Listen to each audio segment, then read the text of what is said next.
warahmatullahi wabarakatuh. My name is Triyuniarti. I'm from the first semester, Class B, English Education Study Program at Muhammadiyah University of Bengkulu. And now, I will present my material, which is Chapter 6, that is about instructional goals and objectives. Okay, the first material is about what is instructional goals.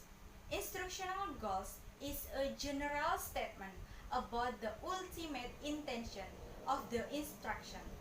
And then the material is about what is the instructional objectives. Instructional objective is a more specific statement about how and to what degree the instruction will affect the learners. Okay, the next material is about how do instructional goals and objectives is differ. A goal is a general statement of the educator's intention. However, an objective is a specific intent of the goal in action. For example, the example of instructional goal is students will become better writers. However, example for instructional objectives. The example of instructional objectives might be, upon completing the lesson, students will produce a traditional 5-point essay with a recognizable introductory paragraph that includes a thesis statement, 3 paragraphs supporting the thesis statement, and a concluding paragraph that restates the thesis. And then the other example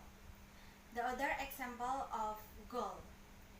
Student will work actively as a team leader. And then objective. When asked to work on a group project, student will be able to. The first is define an achievable project goal that is agreed by the majority of the group members. And then the second is value other members' inputs by incorporating good ideas and suggestions in the project. So, unlike a goal, objective indicates a specific learning outcome. And then the next material is about how does one begin writing or identifying instructional goals.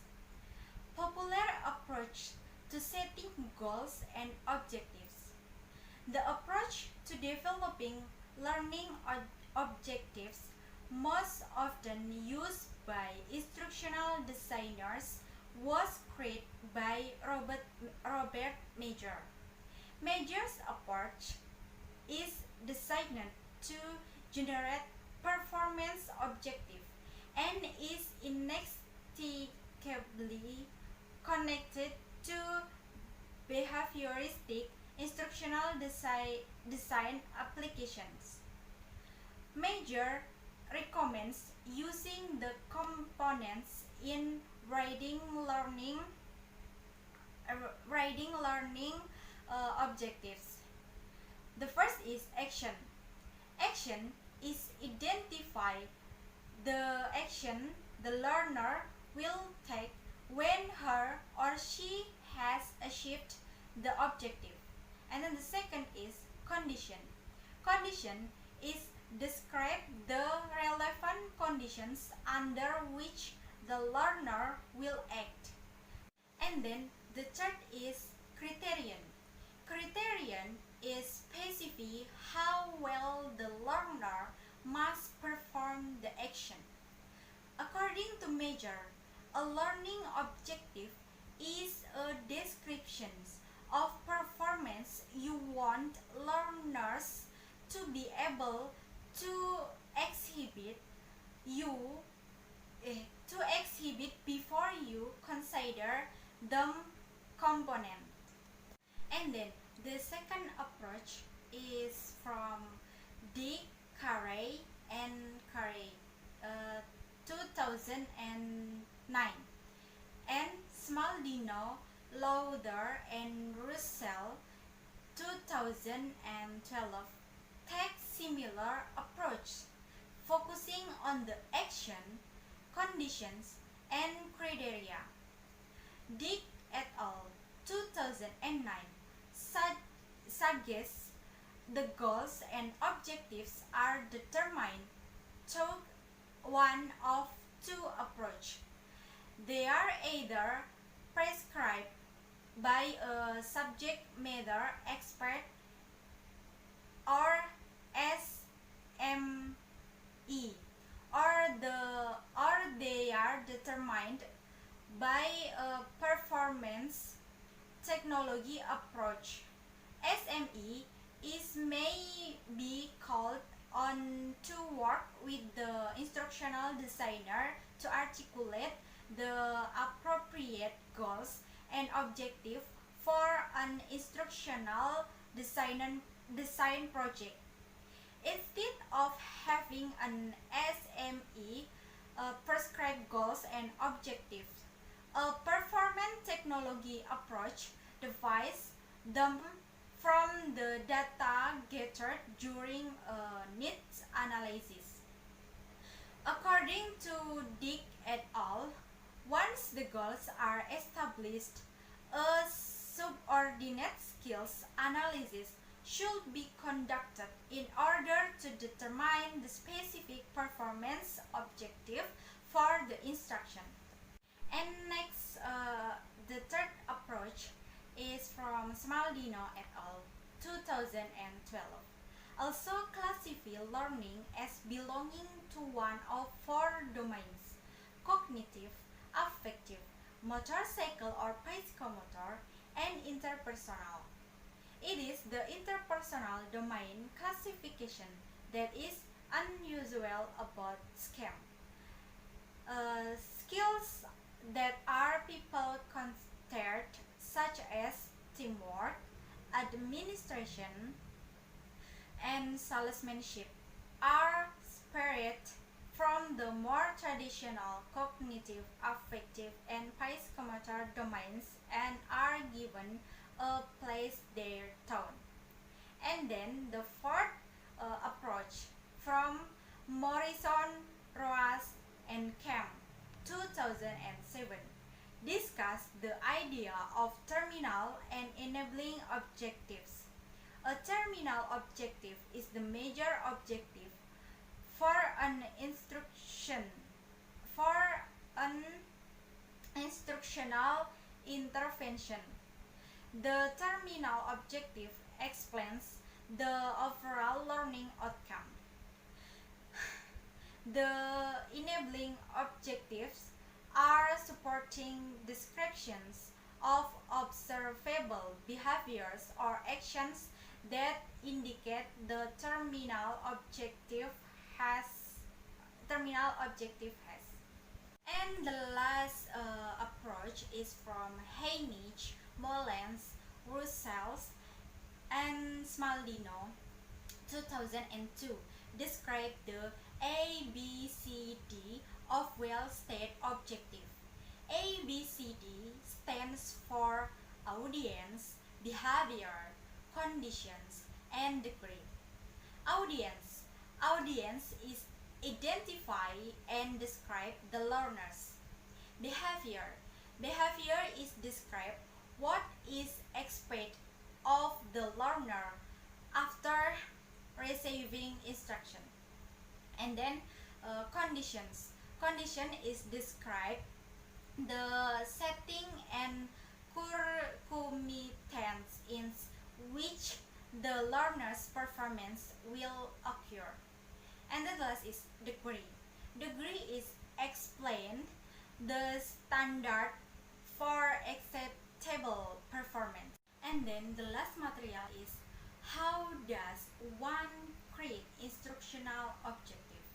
Just a goal is the intention of the instruction.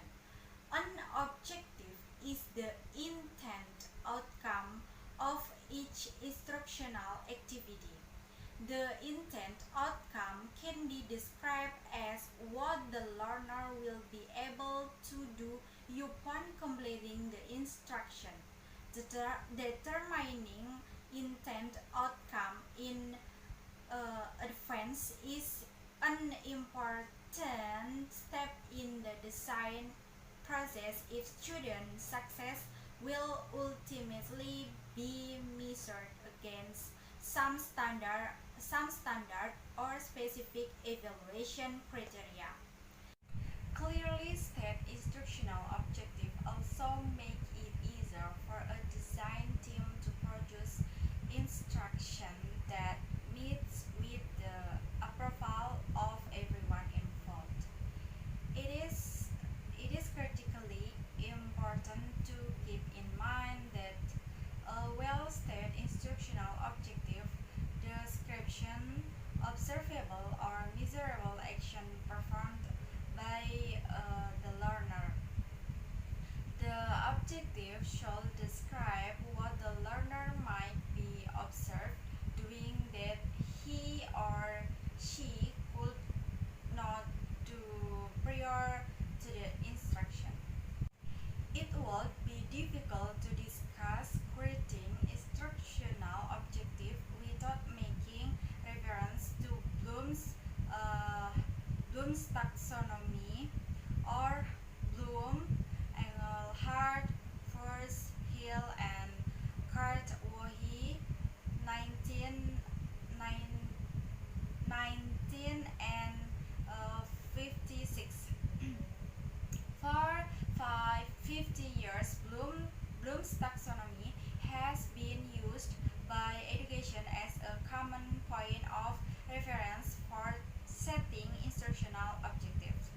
Perhaps the taxonomy's greatest contribution has been in the development of a professional language. Teachers and administrators who describe and analyze instruction know the terms, such as knowledge levels and higher levels of learning will be understood by educators everywhere. Bloom's taxonomy is divided into three domains: cognitive, affective, and psychomotor.